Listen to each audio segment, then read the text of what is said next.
Hello everyone, स्वागत छ सबैलाई नेपाल अनलाइन स्कुलमा। र आजको हाम्रो टपिक रहेको छ कम्प्युटर हिस्ट्री अफ नेपाल। अर्थात् आज हामीले के जान्नेछौँ भन्दाखेरि नेपालमा फर्स्ट टाइम कम्प्युटर कहिले आयो, किन आयो र हाम्रो कम्प्युटर कसले नेपालमा हाम्रो ल्याउनको लागि हेल्प गर्यो त हो, त्यो कुराहरू जान्नेछौँ। र त्यति मात्र हैन, हाम्रो कम्प्युटरमा कसरी हाम्रो यो अरु पनि थुप्रै जेनेरेसनका हाम्रो कम्प्युटरहरू आए, ती सबैका बारेमा जान्नेछौँ।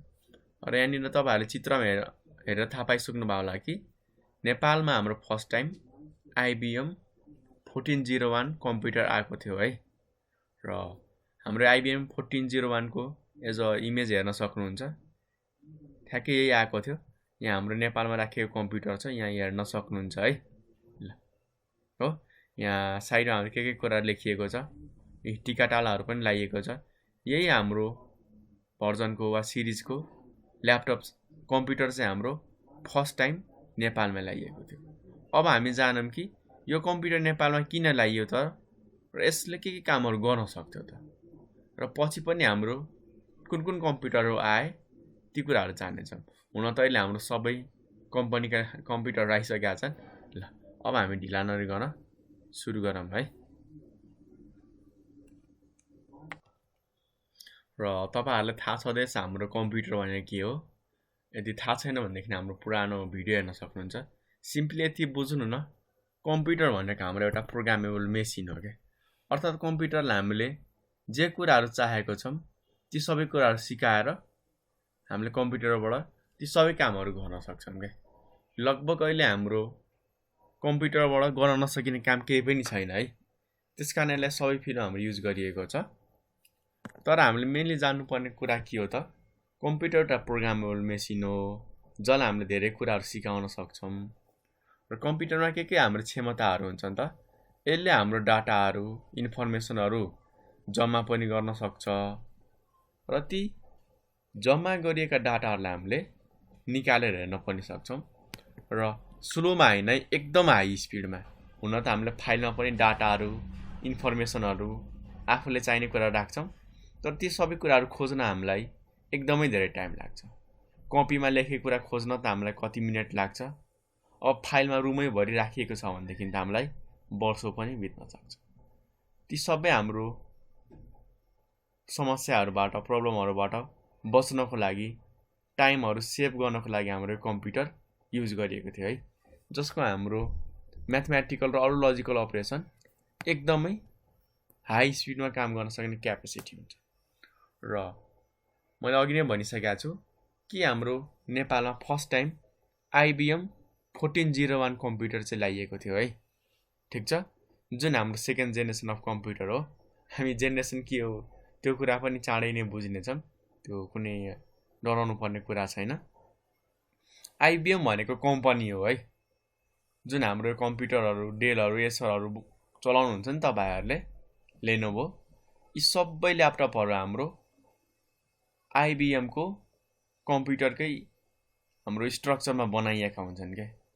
ठीक छ, सिम्पली बुझ्नु न, IBM भनेको एउटा कम्प्युटर बनाउने कम्पनी हो। उसले चाहिँ एउटा कम्प्युटर बनायो, त्यसको नाम हाम्रो IBM 1401 राख्यो हो। र यो कम्प्युटरले हाम्रो फर्स्ट टाइम कम्प्युटर नेपालमा 1972 मा ल्याइएको थियो। र धेरैजनाले के भन्छन् भन्दाखेरि, बापरे विक्रम सम्वत 1972 मा आएको कम्प्युटर नेपालमा। त्यस्तो होइन है, यो हाम्रो एडी हो। विक्रम सम्वत वा BS भनौँ न, हाम्रो 2028 मा चाहिँ आएको थियो। अब कुरा आउँछ कि किन ल्याइएको थियो त कम्प्युटर, कि नेपालमा त्यति बेला जरुरी थियो त? एकदमै धेरै जरुरी थियो है। हाम्रो कम्प्युटर चाहिँ नेपालमा फर्स्ट टाइम पपुलेसनहरू वा सेन्ससको डाटा राख्नको लागि ल्याइएको थियो। अब हेर्नु होला, नेपालको जनसङ्ख्या त 5-10 वटा त थिएन नि त, हजार लाखौं थियो, करोडौं पनि हुन सक्थ्यो हैन। त्यति बेला हेर्नु पर्छ डाटा। अब 1 लाख जनाको हाम्रो सबैको नाम, ठेगाना, बिहे भाषा छैन, राख्नलाई त अब एउटा ठुलो घर नै चाहिने भयो क्या। अब खोज्नु पर्यो भनेदेखि त्यस्तै दिक्क, कति टाइम लाग्थ्यो होला खोज्न। सोच्नु न, एउटा रुम भरि फाइलै फाइल छ, अब कुन मान्छेको बारेमा खोज्नु छ केही थाहा छैन। एकदमै धेरै टाइम लाग्थ्यो हो। त्यस्ता हाम्रो प्रब्लमहरुबाट समस्याहरुबाट बच्नको लागि चाहिँ हाम्रो नेपाल सरकारले 1972 वा विक्रम सम्वत 2028 मा IBM 1401 कम्प्युटर चाहिँ ल्याउनु भएको थियो र पछि हाम्रो यो ठ्याक्कै 3 वर्ष पछि हाम्रो 1972 वा 2028 भनौं, त्यसको ठ्याक्कै 3 वर्ष पछि हाम्रो 1975 मा यान्त्रिक सरलीकरण केन्द्र बनाइयो के, जसलाई हामीले इंग्लिशमा इलेक्ट्रोनिक डाटा प्रोसेसिङ सेन्टर। डराउनु पर्दैन, हाम्रो इंग्लिशमा चाहिँ कतिजनाको सजिलो हुन सक्छ, कतिजनाको नेपाली सजिलो हुन सक्छ। मैले दुवै कुराहरु राखिदिएको छु। इलेक्ट्रोनिक डाटा प्रोसेसिङ सेन्टर बनाइएको थियो, जसलाई हामी नेपालीमा यान्त्रिक सरलीकरण केन्द्र भन्छौं। र पछि यही हाम्रो सेन्टरलाई वा हाम्रो यो ठाउँलाई पछि नेशनल कम्प्युटर सेन्टर वा NCC भनेर पनि नाम राखियो के। पछि हाम्रो 2031 मा चाहिँ electronic and data processing centre भनिएको थियो, तर पछि त्यसको नाम चेन्ज गरेर हाम्रो NCC नेशनल कम्प्युटर सेन्टर राखियो है। देशकै कम्प्युटरहरुको एउटा सेन्टर ठाउँ के, कोर वा मेन ठाउँ भनेर राखिएको थियो।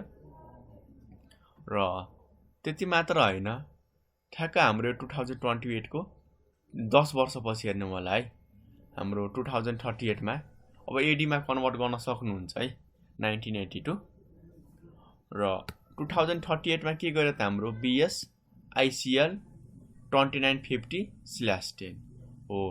यो पनि हाम्रो सेकेन्ड जेनेरेसन अफ कम्प्युटर थियो है। यो कुराहरु चाहिँ हाम्रो नेपालमा फेरि ल्याइयो हैन होला। सुरुमा IBM 1401 जुन तपाईहरुले यहाँ हेर्न सक्नुहुन्छ है, अघि हामी फ्रन्ट पेजबाट हेरेको थियौं, तर यसलाई खोलेर हेर्दाखेरि चाहिँ यस्तो हुन्छ है। तपाईहरुलाई अघिको पिक्चर पनि देखाउँछु, हेर्नु होला। फ्रन्ट पेज यस्तो छ नि, यहाँ हेर्नु होला। यसलाई खोलेर हेर्दाखेरि हाम्रो कस्तो देखिन्छ त,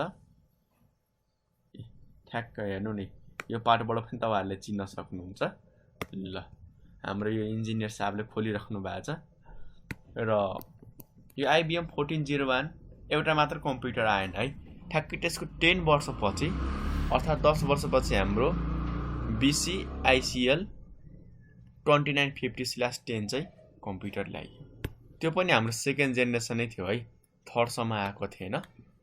र यो कम्प्युटरमा हामीलाई फाइदा के हुने भयो भन्दाखेरि 64 वटा टर्मिनल थियो के। अब धेरै जनालाई टर्मिनल बुझ्न गाह्रो हुन्छ, अर्थात् यो एउटा कम्प्युटरलाई हाम्रो चाहिँ 64 जना फरक मान्छेले चलाउन सक्थ्यो के।